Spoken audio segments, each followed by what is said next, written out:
মনে করাইতে আসছি বাজান, ভুলে গেছেন আল্লাহকে, ভুলে গেছেন আখিরাতকে। শুধু এই কথাটা মনে করাইতে আসছি। শুধু একটা জিনিস বলেন, বুঝার জন্য বলি। এই যে কাগজ, এই পোস্টারটা, এটা একটা পিঠ, এটাও একটা পিঠ। কথা বলেন ঠিক না? দুইটা পিঠ কিনা বলেন না? আপনাদেরকে মনে করাইতে আসছি। আল্লাহ বলছে ইয়ালামুনা যাহিরাম মিনাল হায়াতিদ দুনিয়া ওয়া হুম আনিল আখিরাতি হুম গাফিলুন। আল্লাহ বলে, বান্দা, মাটির উপরের যেই পিঠ, মাটির উপরের যেই ঘর, মাটির উপরের যে অংশ, এটা তো খুব সাজাইলা, এটা তো খুব বুঝলা, এই পিঠটা তো দারুণভাবে লেখা ডিজাইন করে অনেক কিছু দিয়ে সাজাইলা, এই পিঠটা তো একদম খালি। আল্লাহ বলেন, জমিনের উপরের যেই ঘর, সেই ঘরে তো সোফা, খাট, পালং, ফার্নিচার, ওয়াল, বাউন্ডারি, দরজা, জানালা, টাইলস, গ্রিল, অ্যাসেসফাইড সব দিয়ে বান্দা জমিনের উপরের ঘর তো সাজাইলা। আল্লাহ বলেন, বান্দা, তুমি কি জানো না বান্দা, জমিনের নিচে তোমার আরেকটা ঘর আছে, ওই ঘরের নাম কবর, সেইটা কেন এমন খালি রাইখা দিলা? এ ঘর তো খুব সাজাইলা, এই ঘর কেন খালি রেখে দিলা বান্দা? এই পিঠে কেন কিছু নাই?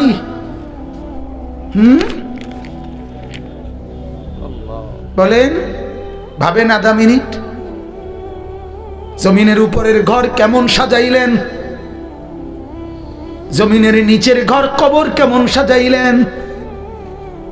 এবার আল্লাহ বলেন, বান্দা, যে ঘর তুমি জমিনের উপরে সাজিয়েছ, আমি মাওলা বলছি বান্দা, এই সবটা সাজগোজ মিলে যা করছো, এটা মূলত খেলনা। কি খেলনা? ওমা হাদিহিল হায়াতুদ দুনিয়া ইল্লা লাহবুন ওয়া লাইব। আল্লাহ বলেন, দুনিয়ার জীবন, মাটির উপরের এই জিন্দেগি, 60 বছরের এই জিন্দেগি, এটা তো আমি বানাইছি। আমি কে? আসমান কে বানিয়েছে? জমিন কে বানিয়েছে? এ দুইয়ের মাঝখানে যা কিছু, এগুলো কে বানিয়েছে? আল্লাহ বলেন, বানাইছি আমি, কাজে জানিও তো আমি। যে বানাইছে সেই তো জানে কি বানাইছে, ঠিক কিনা বলেন? কথা বলেন তো। বানানেওয়ালা আল্লাহ, তিনি বলেন আমি বানাইছি, এটা খেলনা। আর আমনে কোন না এটাই আসল। পাগল কারে কয়? বেকুব না তুমি? কথা বলেন না কেন? মালিক বলে এটা কি বানাইছি? খেলনা। এতে কয় না এটা আসল, না এটাই আসল, এটাই আসল। আল্লাহ বলে আমি বানাইছি খেলনা। আসমান আমার খেলনা, জমিন আমার খেলনা, চন্দ্র সূর্য আমার খেলনা। এজন্য একদিন ইসরাফিলকে ফু দিব, খেলনা ঘর ভেঙে ফেলবে।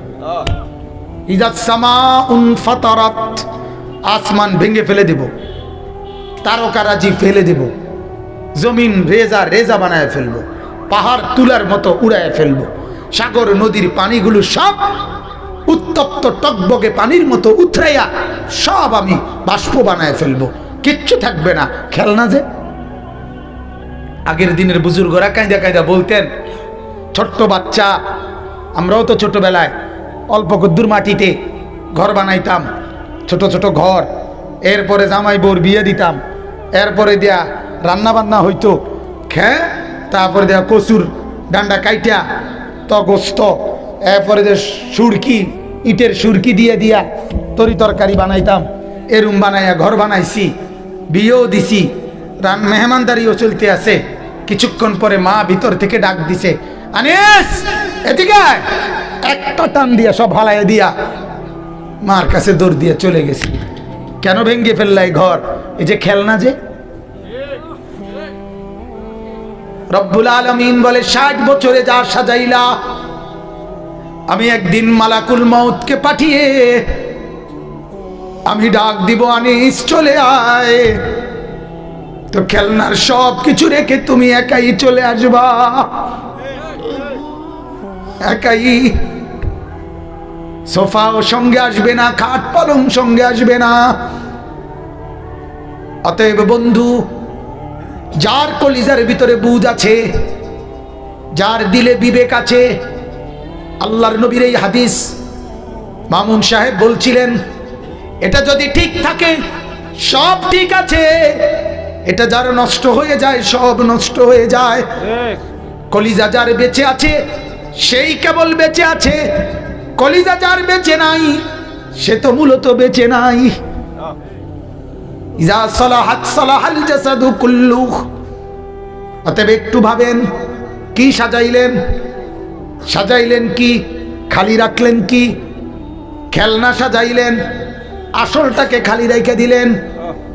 ইন্নাদ দারাল আখিরাতা লাহিয়াল হায়াওয়ান। আল্লাহ বলেন আখিরাতের ঘর, জান্নাতের ঘর, ওইটাই জীবন, ওইটাই কি আসল, এটা খেলনা। এটা কি? গত 2 দিন আগে আমার এক ছোট ছেলে 5 বছরের, ওই আমারে 2টা প্রাইভেট কার আনতে বলছিল কিনতে। আমি 2টা প্রাইভেট কার কিনছি, আমার গাড়িটার মধ্যে করে নিয়ে গেছি। 2টা প্রাইভেট কার, একটা পলিথিনে লইছি 120 টাকা দিয়া, নিয়ে হেতেরে দিছি। কোন তো কি? কথা বলেন না, বলেন তো কি? খেলনা। এগুলো কি? 140 টাকা দিয়া একটা বেকু কিনছি, বেকু, বেকু মাটি কাটে যে বেকু কিনে হেরে দিছি। কি এটা? খেলনা। ঠিক এমন আল্লাহ বলে, বান্দা 10 তলা বিল্ডিং বানাইছো, না না খেলনা, খেলনা। এক সেট সোফা, খেলনা, খেলনা না এগুলো। আসল কই? আসল কোথায়? আসল কি বানাইলা সেটা বলো। ভুলে গেলা আসলকে, পড়ে রইলা খেলনার ভিতরে। আহ বাপ রে, বাবার ফিকির এটা, জিভুতের লাগিয়া গদ্দুয়ার, দাদারও ফিকির, নায়নাতকুরের লাগিয়া গদ্দুয়ার। আমরা থাকতে থাকতে যদি গদ্দুয়ারটা শেষ করে যেতাম, মূল্য আর দুঃখ ছিল না। না, ফুটাইতে টেলিভিশন চাইতে আরাম হইতো, মোবাইল চালাইতে সুবিধা, ঘরে বইয়া মানুষের ঘরে আর যাওয়ান লাগতো না। একজন ইমানদারের ভাবনা এটা হতে পারে না বাজান। ইমানদারের ভাবনা হবে, সবগুলো ছেলে যদি নামাজি হতো, ছেলের বউগুলো পর্দানসীন হইতো, মেয়েগুলো যদি দিনদার হইতো, নাতি নাতনি যদি কোরআন পড়তে পারতো, আল্লাহর কসম তাইলেই বলতে পারতেন আর আমার কোনো চিন্তা নাই, এখন আর মরলেও কোনো টেনশন নেই। কিন্তু যে ঘরে রঙিন টেলিভিশন আছে, যে ঘরে কেউ নামাজ পড়ে না, যে ঘরের আয় রোজগার হারাম হালাল না, আপনার কাছে অনুরোধ চাচা, আল্লাহর ওয়াস্তে আপনি কবরে যাইয়েন না, কষ্ট পাইবেন। বিড়ি মুখে কবরে যাইয়েন না, টেলিভিশন চলা অবস্থায় ঘরে রাইখা কবরে যাইয়েন না বাজান, অনুরোধ আমার, কবরে যাইয়েন না, কবরে যাইয়েন না। ওই কবর আপনারে কষ্ট দিবে, ওই কবর আপনারে বড় কষ্ট দিবে। আল্লাহ আমাদেরকে বুঝার তৌফিক দান করুক, আল্লাহ আমাদেরকে কবুল করুক। আমার ভাই, আজ আমরা ওই যে বললাম, আজ আমরা হেরে গেলাম, আজ আমরা হেরে গেছি। আমাদেরকে মুখোমুখি যুদ্ধে কাফের বেঈমান পরাজিত করতে পারেও নাই, পারবেও না। কিন্তু আমরা হেরে গেছি মনস্তাত্ত্বিকভাবে, মানসিকভাবে হেরে গেছি, মন মগজে, মন চিন্তা চেতনায় হেরে গেছি। আজ অবৈধ টাকা, অবৈধ রোজগার, এটাকেই আমরা জীবনের চাওয়া পাওয়া বানায় ফেলছি। সুদের টাকা, ঘুষের টাকা, কিস্তির টাকা, লোনের টাকা, পত্তনের টাকা, এটাকে জিন্দেগি বানায় ফেলছি। কারণ টার্গেট একটাই, হারাম হোক হালাল হোক, জায়েজ হোক না জায়েজ হোক, মানুষের মাথার বাড়ি দিয়া হোক, যেমনে পারি আমাকে দুনিয়ার টার্গেট ফুরাইতেই হবে, ঘরের কাম শেষ করতেই হবে, এই জমি 10 শতক কিনতেই হবে, ফার্নিচার অলংকার ব্যবস্থা করতেই হবে। অতএব এটা যেহেতু আমার জিন্দেগির টার্গেট, সিদ্ধান্ত, অতএব টাকা হালাল হোক হারাম হোক আমার লাগবেই। এটা না? কথা বলেন না কেন? তাহলে আমরা জিন্দেগির টার্গেট বানাইছি কি? দুনিয়া। কি বলেন না? অথচ না, এক ইমানদারের জিন্দেগির টার্গেট দুনিয়া না, আমাদের জিন্দেগির টার্গেট আখিরাত, আমাদের জিন্দেগির টার্গেট জান্নাত, আমাদের জিন্দেগির টার্গেট আল্লাহ পাকের দিদার, আমাদের জিন্দেগির টার্গেট নবীজির সুপারিশ, আমাদের জিন্দেগির টার্গেট নবীজির হাউজে কাউসার, আমাদের জিন্দেগির টার্গেট নবীজির সাথে জান্নাতুল ফেরদাউসের মেহমান হওয়া। এটা টার্গেট, এটা টার্গেট। কথা বুঝছেন? অতএব এই ফিকিরে নিজের বিবেক খাটান। আমার অনুরোধ, এবার আয়াতগুলোর তর্জমা বলি। আল্লাহ তাআলা এখানে, আমি কোরআনুল কারীমের এই আয়াতের তর্জমাগুলো বললেই আমার কথা শেষ। 13 নম্বর পারা, কোরআনুল কারীমের 13 নম্বর সূরা। সূরাটার নাম হলো সূরা রাদ। এই সূরার 19, 20, 21, 22, 23, 24 কয়টা হলো? 19, 20, 21, 22, 23, 24, 6টা আয়াত আমি তেলাওয়াত করছি। লম্বা তাফসির করব না, অল্প কথা, শুধু বুঝানো অল্প একটু। আমি শুরুতেই বললাম আমি আসছি বিবেক জাগাইতে। কি জাগাইতে বলেন? কলিজা, কলিজা জাগাইতে আসছি, বিবেক জাগাইতে আসছি। কারোর সাথে কারো দ্বন্দ্ব, কারোর সাথে কারো ঝগড়া, কারোর সাথে কারো বিভেদ এটা তৈরি করতে না, আল্লাহর কসম, এই জন্য না। সবাই মিলে ফিকির করি চলেন, সবাই মিলে যেন হয় জান্নাতি। ঠিকই না বলেন না? টার্গেট ঢাকা পৌঁছা, টার্গেট কই পৌঁছা? ঢাকা পৌঁছা। এবার রওনা দেন, যে জেন দিয়া পারেন। কথা থাকলো ঢাকা একত্র, ঠিকই না বলেন না? কেউ যান চলেন ব্রাহ্মণবাড়িয়া হইয়া, বিশ্ব রোড হইয়া, নরসিংদী দিয়া, কেউ এখান দিয়া ফেরি দিয়া 2500 হইয়া, কেউ গরিপুর দিয়া আপনার কাশপুর এদিক দিয়া। কথা রইল ঢাকা গিয়ে একত্র হব, ঠিকই না বলেন? কাজেই কথা হইল জান্নাতে গিয়ে একত্র হব, ঠিক আছে না ইনশাআল্লাহ? এজন্য এ কথার উপরে সিদ্ধান্ত নেই, জান্নাতে একত্র হব। আপনি উনার লগ ধইরা ঠিক আছে, আপনি উনার লগ ধইরা ঠিক আছে, আপনি উনার লগ ধইরা ঠিক আছে, আপনি আমার লগ ধইরা ঠিক আছে। কথা রইল একত্রে 4 জন চলতে থাকি, যেন মিলিত হই জান্নাতে। কথা বুঝছেন না? এটা হলো টার্গেট, এটা হলো উচিত, এটা হলো ইনসাফ। কাউকে ফেলে না দেওয়া। ইমানদার তাকে বলে যার কলিজায় এটা, যে আটলান্টিক মহাসাগরের ওই পারেও যদি কোনো মানুষ থেকে যায়, সে যেন আমার আল্লাহকে পেয়ে যায়, সেও যেন আখিরাত পায়। আমরা কিতাবে পড়ছি নবীজির একজন সাহাবী উকবা ইবনে নাফি রাদিয়াল্লাহু তাআলা আনহু, তিনি ইসলাম প্রচার করতে করতে আফ্রিকা শেষ করে এরপরে আটলান্টিক মহাসাগরের পাড়ে গিয়ে উনি মানুষদেরকে জিজ্ঞাসা করছে, শেষ আপনাদের জানা মতে আর এই সাগরের ওই পারে মানুষের কোনো অস্তিত্ব আছে কিনা? কসম, এটা কিতাবের কথা, মানুষের অস্তিত্ব আছে কিনা? তখন হযরত উকবা ইবনে নাফিকে মহল্লাবাসী বলল যে মানুষের অস্তিত্ব তো দূরে থাক, এই সাগর অথই মহাসাগরের ওই পারে মাটি আছে কিনা এটাই আমাদের জানা নেই। মানুষ তো নাই, মাটিও জানা মতে নাই।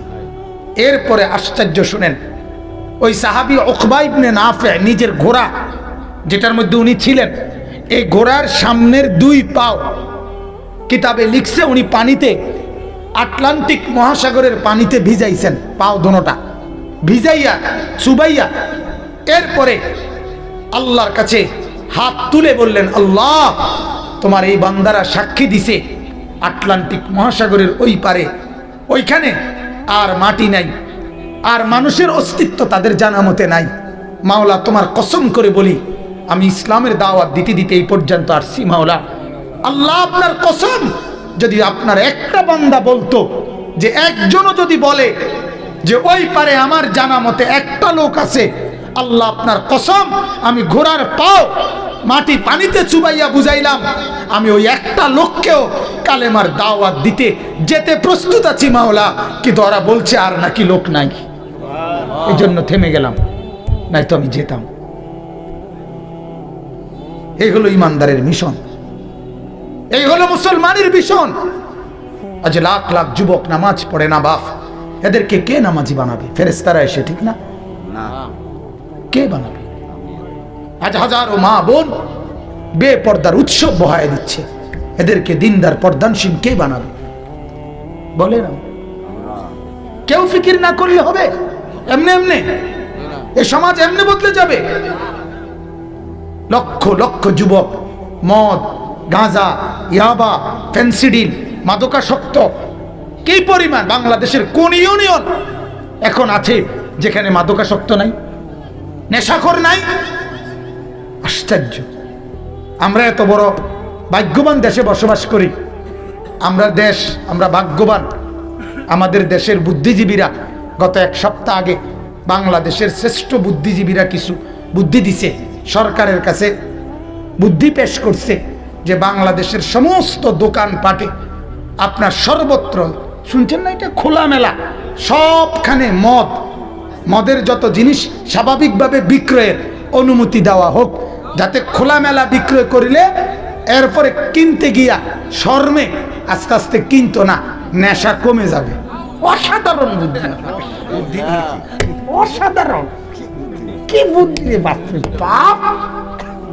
মানে কি কইতাম আর, এরকম একজন বুদ্ধিজীবীরা আমরা এনে যদি খাড় করে দেখতাম যে আপনি কদ্দুর বুদ্ধিটা কন, মানুষের দ্বারা গছে নি কদ্দুর চান,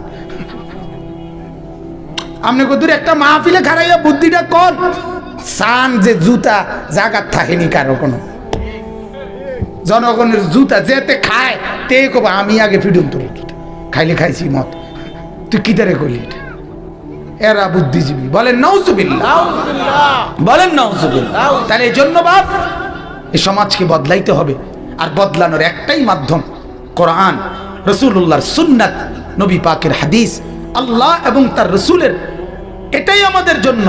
এছাড়া পরিবর্তনের আর কোনো মাধ্যম নাই। আল্লাহ আমাদেরকে তৌফিক দান করুক, বলেন আমিন।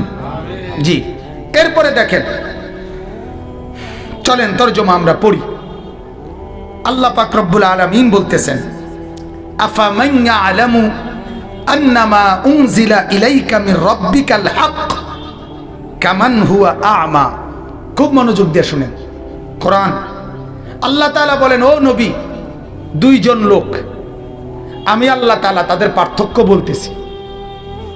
একজন যে এই কথা পূর্ণ জানে, বোঝে যে আমি আল্লাহর পক্ষ থেকে আপনি রাসূলের উপরে যা কিছু নাজিল করা হলো তাই একমাত্র সত্য, তাই একমাত্র সঠিক। কথাটা বুঝছেননি? এই কথাটা যে জানে এবং কি বোঝে। আরেকজন এই কথাটা জানে এবং বোঝে না। আল্লাহ তাআলা বলেন, জিজ্ঞাসা করতেছে, বলেন তো এই দুইজন কি সমান? কথা বলেন না, এই দুইজন সমান না। প্রশ্নটা বুঝছেননি আপনি? এটা কিন্তু একটা প্রশ্ন। আল্লাহ যে একজন লোক এই কথাটা জানে, বুঝে যে যা কিছু আমি আল্লাহ আমার বন্ধুর উপরে, নবীর উপরে নাজিল করেছি, বলেছি, এটাই একমাত্র সত্য, এটাই সঠিক। এটা যে জানে, বুঝে, আর এটা যে জানে না, বোঝে না, এ দুইজন কি সঠিক? সমান? সমান? এটা সমান। আল্লাহ তাআলা বলেন, এই দুইজনের পার্থক্য কি? আল্লাহ তাআলা বলেন, একজন চক্ষুষ্মান আর একজন অন্ধ। সুজা আয়াত, কামান হুয়া আ'মা। আমি আল্লাহ আপনি রাসূলের উপরে যা প্রেরণ করলাম, এটাকে যে বোঝে নাই, এটাকে যে মানে নাই, এটাকে যে চিনে নাই, সে মূলত চোখ নাই, সে অন্ধ। আর যে বুঝছে, মানছে, সেই মূলত চোখওয়ালা। আল্লাহ তাআলা বলছে এই দুইজনের পার্থক্য। এজন্যই তো আমি বললাম যে আপনি আপনার পার্থক্য বলেন। আপনার কপালে সেজদা নাই, আপনার সাথে জানোয়ারের পার্থক্য বলেন। আপনার জিন্দেগিতে নবীর তরিকা নাই, আপনি চোখে দেখেন, এ কথা প্রমাণ করেন। এজন্য কোরআনুল কারীমের মধ্যে আছে, ওয়ামান আ'রাদা আন যিকরি ফাইন্না লাহু মাঈশাতান দানকা ওয়া নাহশুরুহু ইয়াওমাল কিয়ামাতি আ'মা। কোরআনের আয়াত। আল্লাহ তাআলা বলে, আমার থেকে যে বিমুখ, আমার দিন থেকে যে বিমুখ, আমি আল্লাহর শরণ থেকে যে বিমুখ, আমাকে যে ডাকে নাই, আমি আল্লাহ তাআলা তার দুনিয়ার জীবন সংকীর্ণ বানিয়ে রাখবো। তার পেরেশানি যাবে না। রাজপ্রাসাদের আমার তো পরিষ্কার দাবি, আমাদের ঢাকা শহরের আলিশান ভবন বিল্ডিংগুলোতে যে পরিমাণ সারা রাত পেরেশানি, অস্থিরতা, দুঃখ আর বেদনার কান্না, ভেতরে ডুমরে গুমরে মরে, আমার দেশের খেটে খাওয়া দিন মজুরে তার লক্ষ কোটি ভাগের 1 ভাগ পেরেশানিও তাদের নাই। 3 মজুরের পেরেশানি নাই। আমি চিনি, আমাদের কাছে অহরহ বড় বড় শিল্পপতি পয়সাওয়ালা দোয়া চায় মোবাইলে। ওই যে আমগো ওয়াজ এই মোবাইলগুলোতে ওই যে এগুলো দিয়ে শোনে, এখন শোনার কারণে অহরহ কাইটা কাইটা দোয়া চায়। এক একজনের পেরেশানি বললে নিজের কাছে আফসুস লাগে যে আহা, এত বড় কোটিপতি এত অসুবিধায় আছে, কাঁদে। আবার একজন ভদ্রলোক বলছে হুজুর দোয়া করবেন, আমি একটু ঋণী আছি।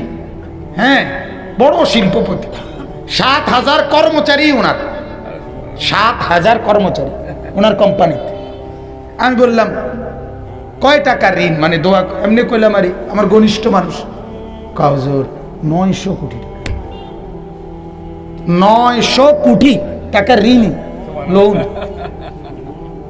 আমি তখন বললাম ভাই, রসিকতা করে বললাম যে আমার পক্ষে 900 কোটি টাকার দোয়া, এটা আমার মতো হুজুর, এটা হুজুরও লাগবে হয়ে জাতের, এটা আমার মতো 1.5 বিঘা হুজুর দিয়া আমি সর্বোচ্চ নাহলে 20-50 হাজার টাকার দোয়া করতে পারি আমার শরীরের হারে। কিন্তু আমি 900 কোটি টাকার দোয়া করতে যে পরিমাণ মোড়া তাজা হুজুর দরকার, ওই যে দেওয়ান বাগিয়া ছিল যে রুম, তার মতো এরুম যদি একটা শৈলওয়ালা বুটমুড়ি বেচতেছে, দোকানদারি করতেছে, ব্যবসা করছে, কোনো এহসাস, অনুভূতি যে আমি যে একজন মুসলমান, আমার যে একটা ধর্ম আছে, আমার যে একজন নবী আছে, আমার যে একজন আল্লাহ আছে, আয় হায় হায় হায়, তার মাথার মধ্যে শয়তানে এমন মুতা মুছছে, তার কলিজার ভিতরে শয়তানে এমন ফেসাব করছে, এই জানোয়ারের কলিজার ভিতরে, চেহারার ভিতরে একটু ভাঁজও পড়ে না, লজ্জার একটা অনুভূতিও জাগে না, শরমও লাগে না যে কি রে, আমি মানুষ নি না জানোয়ার, আমি মানুষ না জানোয়ার। আমার তো স্পষ্ট কথা, ফজরের নামাজ না পড়ে ঘুমায় যে ঘরে মানুষগুলো, আপনাদের যাদের ঘরের ছেলে ফজরের নামাজ না পড়ে ঘুমায়, বিবি ফজরের নামাজ না পড়ে ঘুমায়, মেয়ে ফজরের নামাজ না পড়ে ঘুমায়, এবং কর্মজীবী কামাই রোজগার করেন যারা, পরিবারের অভিভাবক ফজরের নামাজ না পড়ে ঘুমায় থাকেন, সকাল 8টায় 9টায় 7টায় যারা ঘুম থেকে ওঠেন নামাজ না পড়ে, এরা মানুষ ওঠে না, এরা জানোয়ার ঘুম থেকে ওঠে, জানোয়ার জানোয়ার জানোয়ার, এরা জানোয়ার। জানোয়ার বেটা তুমি, জানোয়ার তুমি, তোমার সাথে কুকুরের তফাৎ তুমি বলো। দাঁড়াও মিয়া, এখন দাঁড়াও, দাঁড়াও, তুমি বলতে পারলে আমি সাইরে দেবো মাইক, নেমে যাবো আমি, দাঁড়াও। তোমার সাথে কুত্তার পার্থক্য কও, বলো। কুকুরে খানা খায়, তুমিও খানা খাইছো, কুকুরে বিশ্রাম করে ঘুমায়, তুমিও বিশ্রাম করছো, কুকুরের ফেডেও বাচ্চা হয়, তোমার ঘরেও বাচ্চা কাচ্চা আছে, আর কি তা তফাৎ বলো মিয়া। জানোয়ারের সাথে পার্থক্য বলো আপনাদের ছেলেদের। শিক্ষিত হইতেছে ছেলে, হে পড়ালেখা করে, হে বলে শিক্ষিত। কি শিক্ষিত মিয়া, কি শিক্ষিত? মালিক চিনে না যে সে শিক্ষিত কিভাবে? আরে মনিব চিনে না যে, বানানেওয়ালা চেনে না যে, সে শিক্ষিত কিভাবে হয়? মূর্খ তো এত মূর্খ হয় না বাজান, হাইওয়ানও তো এত হাইওয়ান হয় না। আল্লাহ তাআলা তো বলছে মানুষ ছাড়াও যারা আমার সৃষ্টি, তারা তো আমার তাসবিহ পড়ে, তাসবিহ। ইউসাব্বিহু লিল্লাহি মা ফিস সামাওয়াতি ওয়া মা ফিল আরদ এই যে কোরআনের আয়াত, আল্লাহ বলেন সাত আসমানে এবং জমিনে যা কিছু আছে চতুর্দিকে সব কিছু আমি মাওলার তাসবিহ পড়ে। কি পড়ে? আল্লাহ কোরআনে বলেন ইয়া জিবালু আফিবি মাহু। আল্লাহ পাহাড়কে বলছেন, ও পাহাড়, আমার নবী দাউদ আমি মাওলার জিকির করে, তুমিও তার সাথে জিকির করো। পাহাড় পাহাড় পাহাড় মাওলার জিকির করে। আল্লাহ রাব্বুল আলামিন বলেন কোরআনুল কারীমের মধ্যে ওয়া ইন মিন শাইইন ইল্লা ইউসাব্বিহু বিহামদিহি, এমন কোন জিনিস নাই যা আমি মাওলার তাসবিহ পড়ে না, সব আমার প্রশংসার তাসবিহ পড়ে। আল্লাহ রাব্বুল আলামিন বলেন অত্তয়রু সাফাতিন, সারিবদ্ধ যেই পাখি উড়ে যায় সবগুলো আমি মাওলার তাসবিহ পড়ে। সমস্ত পাখি সমস্ত জন্তু জানোয়ারের ডিউটি কেবল একটাই, মাওলার তাসবিহ। কি বলেন? আল্লাহর তাসবিহ। আর মাওলা পাক ফেরেশতাকে বলে বলে রিজিক পৌঁছায় দেয়। আল্লাহ বলেন আমার সৃষ্টি জগৎ সব আমার তাসবিহ পড়ো, আমি মাওলা রিজিক যথাসময়ে পৌঁছিয়ে দেব। এজন্য আমার শায়েখ আল্লামা মুফতি মুশতাকুন নবী সাহেব হযরত বলেন পাখি বিরেক বলে সুবহানাল্লাহ সুবহানাল্লাহ। পাখি কিচিরমিচির করে না, পাখি মূলত তাসবিহ পড়ে। কি করে? কি পড়ে? সুবহানাল্লাহ। বলেন সুবহানাল্লাহ সুবহানাল্লাহ সুবহানাল্লাহ। আর আল্লাহ রাব্বুল আলামিন বলে ফেরেশতারা শুনতেছো না? পাখি পড়ছে সুবহানাল্লাহ, আমি মাওলা আদেশ করলাম রিজিক পৌঁছা, রিজিক পৌঁছা। এজন্য আল্লাহর নবী বলেন প্রতিদিন ভোরবেলায় পাখিরা আল্লাহর নামের তাসবিহ পড়তে পড়তে খালি পেটে বের হয়ে যায়, সন্ধ্যা হবার আগে আগেই মাওলা পেট ভরাইয়া ঘরে ফিরাইয়া দেয়। তাকদু খিমাসান ওয়া তারুহু বিতানা, বের হয় খালি পেটে, ফিরে আসে ভরা পেটে। পৃথিবীর পাখি কোন ডিগ্রি নিছে, কোথায় অফিস করে, পৃথিবীর কোন পাখির জন্য সরকারি কোন ব্যবস্থাপনা, কথা বলেন। বাংলাদেশের পাখি বলেন, ইন্ডিয়ার পাখি বলেন। এক বড় বুজুর্গ আছেন পাকিস্তানের, ইন্তেকাল করছেন সৈয়দ আব্দুল মজিদ নদীম সাহেব রহমতুল্লাহ আলাইহ। উনি বললেন যে আল্লাহর কসম আমি যেন এই চোখ দিয়ে দেখি পৃথিবীর বহু কাফের দেশ আমি সফর করছি। হযরত বলছেন আমি দেখছি কাফের দেশে মানুষগুলো কুফরি করতেছে, মানুষগুলো শিরিক করছে, কিন্তু ওই দেশের পাখিগুলো মাওলার তাসবিহ পড়তেছে। সুবহানাল্লাহ। মানুষে না মুশরিক, কথা বুঝেন না? মানুষে না বেঈমান, কিন্তু আমেরিকার পাখিও ঈমানদার। ঠিক না? লন্ডনের পাখিগুলোও কি ঈমানদার? ওরা সব মাওলার তাসবিহ পড়ে। রাগ হইয়েন না, শক্ত কথা বললাম, রাগ হইয়েন না বাপ, রাগ হইয়েন না। ভাবেন ভাবেন, ফিকির করেন, একটু ভাবেন। আমি আসলেই কোনো বক্তা না, ওয়াইজ বক্তাদের যে গেট আপ থাকে এর কিচ্ছু আমার দ্বারা নাই। এর অনেক কিছু থাকে বক্তাদের, অনেক নিয়ম কানুন, হ্যাঁ, সিস্টেম থাকে, কাগজ থাকে, ফাইল থাকে, দাওয়াত দেওয়ার একটা নিয়ম থাকে, হ্যাঁ, আগে কত পরে কত, মাঝে দিয়ে কত, কি ফানি খায়, আসে কেমনে, কতক্ষণ ব্যাট খায়, কতক্ষণ আসে, কতক্ষণ সদর বদর, কথা বুঝছেন না? আমার এই আসলে আমি কোনো বক্তা উক্তা না, আমার এক কথা, আমি আখিরাতের ফেরিওয়ালা, আমি এক ফেরিওয়ালা। আল্লাহর কসম দুয়ারে দুয়ারে কবর কথা মনে করাই, আখিরাত মনে করাই, আখিরাত মনে করাই। হাদিসের মধ্যে আছে মুসা নবীর মতো নবী আল্লাহর কাছে হাসরের ময়দানের ব্যাপারে বলছে, আল্লাহ হাসরের মাঠে লা আসআলুকা লিয়াউমা উম্মি ওয়ালা উখতি, আমি আমার মাকে চাই না, আমি আমার বোনকে চাই না, বাল আসআলুকা লিয়াউমা নাফসি, আমি মূসা কেবল আমাকে বাঁচাইতে চাই, আমাকে বাঁচাইতে চাই। আল্লাহ আমাকে বাঁচান। হাসরের মাঠ আমার বড় ভয় হয়, হাসরের মাঠ আমার বড় ভয় হয়। আল্লাহর নবী সাল্লাল্লাহু আলাইহি সাল্লাম বলেন, ইয়াকুব নবী নিজের চোখে দেখবে ইউসুফ নবী ওনার ছেলে দাঁড়াইয়া আছে সামনে, এটা সেই ইউসুফ যার জন্য দুনিয়ায় কানতে কানতে চোখ সাদা বানায় লাইছে। সেদিন হাসরের ময়দানে নবী বলেন, একবারের জন্য ইয়াকুব নবী বলবে না যে আল্লাহ আমার ছেলেটার কি হবে। ইয়াকুব নবী বলবে, ইয়া রব্বি নফসি নফসি, আল্লাহ আমাকে বাঁচান, আমাকে বাঁচান। ওরটা ও বুঝবে, আমারটা আমি বুঝতেছি।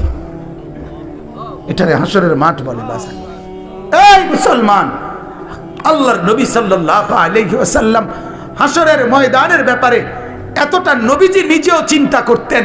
আপনারা সবাই শুনছেন, জানেন, 5 ওয়াক্ত নামাজের পরে ওলামায়ে কেরাম থেকে জিজ্ঞেস করে দেখেন, 5 ওয়াক্ত নামাজের পরে নবীজি নিজে যার হাসরের আখিরাতের মর্যাদার কোনো সীমা পরিসীমা নাই, সেই নবী 5 ওয়াক্ত নামাজের পরে যে কতগুলো দোয়া করতেন, এর মধ্যে একটা দোয়া, নবীজির একটা দোয়া ছিল এটা, আল্লাহুম্মা হাসিবিনি হিসাবান ইয়াসীরা, আল্লাহ এই বন্ধু আমি আপনার, আমারও বড় ভয় লাগে, আমার হিসাবটা সহজ করে দিয়ে। নবীজি বলছেন এই কথা।